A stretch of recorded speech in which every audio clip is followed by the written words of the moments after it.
Hey guys, welcome back to the channel. This is going to be a video covering two mice that I think are exceptionally good in terms of their overall shapes, their performance, and things that I think just kind of didn't really get enough love in the community.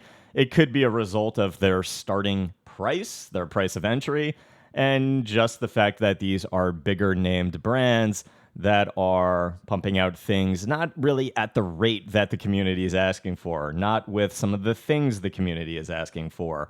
But I think two of the best shapes on the market right now that a lot of people have probably overlooked. For the symmetrical category, we now have the U2DW, and the U2DW is different than the U2CW in terms of shape. They actually did do a few things. The mouse now feels a little bit smaller in the hand because the back hump has been shaved down a little bit. But the U2DW, the reason why I think this mouse is so exceptionally good in terms of its overall performance, the way that this mouse feels in hand, you've kind of got just this nice pinched grip over this light little curved hump here that starts from the bottom, gets up to this curve. You can see how it flattens down and then abruptly goes to mouse 1 and mouse 2. And then you also have very good and symmetrical curvature on the left side as well as the right side of the mouse. One of the things I love about the U2DW is the fact that you have a lot of room on the right side of the mouse for your ring finger as well as your pinky finger to rest on the side of the mouse with a nice thumb curve, with nice room for your thumb under mouse 4 and mouse 5. And I think they actually did move mouse 4 and mouse 5 on the U2DW as well to fix a complaint that some people did have. Now, the U2DW, the reason why this mouse for me is so good, there are two different types of track-heavy games. You have things like Marvel Rivals and Overwatch, and then you have things like Apex Legends. Apex Legends, you have a lot more flicking involved in that with track-heavy characters than you do in Rivals and Overwatch. For Rivals, I feel like if I'm playing something like Punisher, I'm just constantly tracking. So for me, it's actually quite comfortable to be able to just grip the mouse with my thumb as well as get just plenty of room here for my ring finger and my pinky finger. And I actually keep my fingers quite straight, and I'm pinching the mouse like this from the sides.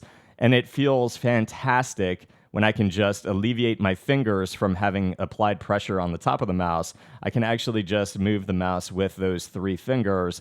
And then when I'm ready to track, I have this light grip with those three fingers, and I'm holding down spray.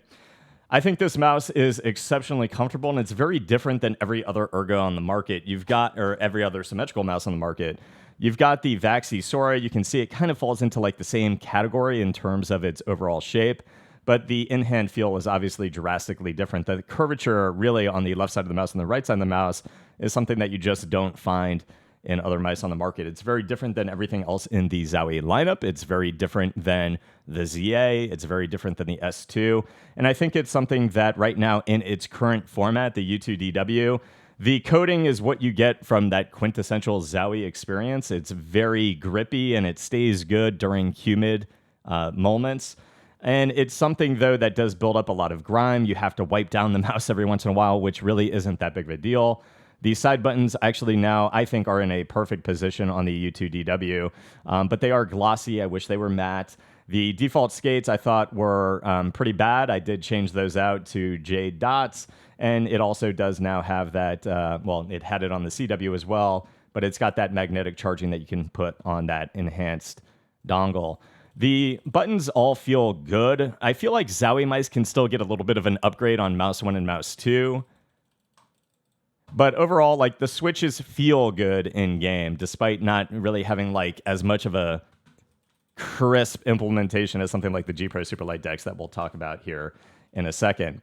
But the U2DW, I just think it's a very unique shape on the market right now. It's not something that you're getting with all of these clones. It's not something that you're getting with a whole heckload of a lot of mice. And the way that the right side curvature just feels very flat as you get to your resting position for your ring finger and your pinky finger, and the amount of room that you have, it just feels like I get this really nice pinched grip with something that really doesn't have that high of a hump and curves down with a decent amount of width throughout the mouse to really just feel quite stable over that hump. So really, where I'm hitting the mouse, you can see it falls into that pocket of my palm. So I've got a little bit of palm contact right on the back of the mouse. And again, just using those three fingers, leaving them quite straight and tracking pretty heavy in rivals. It just feels very, very good. Now, the next mouse that I think is really, really good that just really fell under the radar is the G Pro Superlight Dex. Again, I think the Dex flew under the radar because, one, it's Logitech. Two, a lot of people are fed up with like the rate that Logitech is coming out with mice.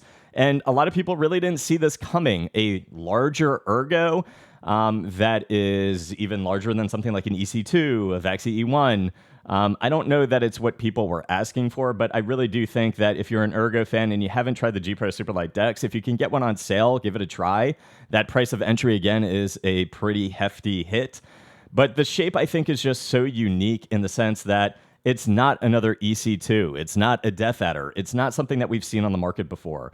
When you put it next to the Vaxi E1, which, again, the E1 is close to the Zowie EC2, the mouse looks a lot larger. It looks more bulbous throughout its body, but really it doesn't feel that much bigger in the hand. Really what you are getting, though, is a higher feeling hump and a base throughout the mouse, throughout that hump that just feels a little bit wider in the hand for a base. Overall, in terms of its length, it really, again, just does not feel that much larger than the Vaxi E1. When you get past that hump, the curvature for Mouse 1 and Mouse 2, you've got that nice feeling where you kind of get that pinched grip over Mouse 1 and Mouse 2. It feels exceptional.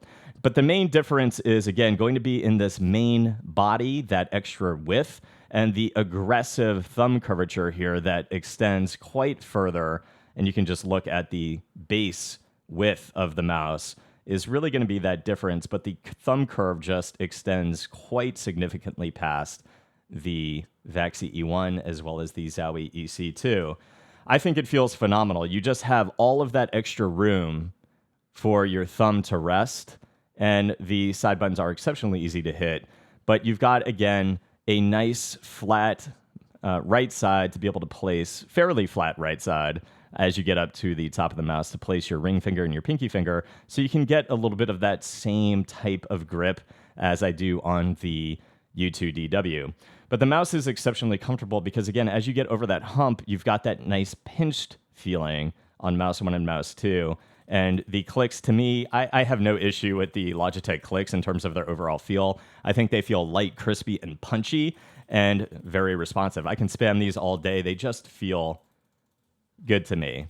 The side buttons are really what Logitech has always required some work on. They do still have a bit of pre-travel and a little bit of post-travel, and they just feel kind of flat. You've got these really punchy, crisp main buttons, and then you've just got these flat side buttons. I mean, really, if they could just clean up those side buttons with the infrastructure that they have in the mouse, it really could be an accelerated product to push it even further.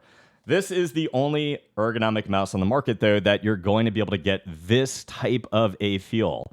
You will never find a similar feeling in another ergonomic mouse. I've tried them all, and this is a very unique feeling ergo. If you're looking at this mouse and you're worried that it's going to feel like massively large, really, again, to me, separate and apart from the width, it just doesn't feel that much bigger in the hand than the Vaxi E1. Because the shell actually is larger, it does feel lighter and better weight balanced than something like the Vaxi E1 that feels a little bit more condensed than the G Pro Superlight Dex. To me, the Dex right now is personally my number one ergonomic mouse. The grip that I get on the mouse, usually if I want to get a little bit more of a relaxed feeling, for me, this just kind of like feels great for track games like Apex and feels great in tack shooters. But when I get a little bit more of a relaxed grip and I let my hand fold over that hump, and then I've got that Mouse 1 and Mouse 2 recessed feel, the way my thumb is placed, it's kind of close to my index finger. So when I get a tight grip on the G Pro Superlight Dex, when I am shooting, I feel like I am pinching down on the mouse and getting like a nice pointed click feel. You can see right there, it just feels like I've got this nice kind of precise pointer feel, which on this type of an ergo mouse, I just feel is rather unique and also just performs at a great level.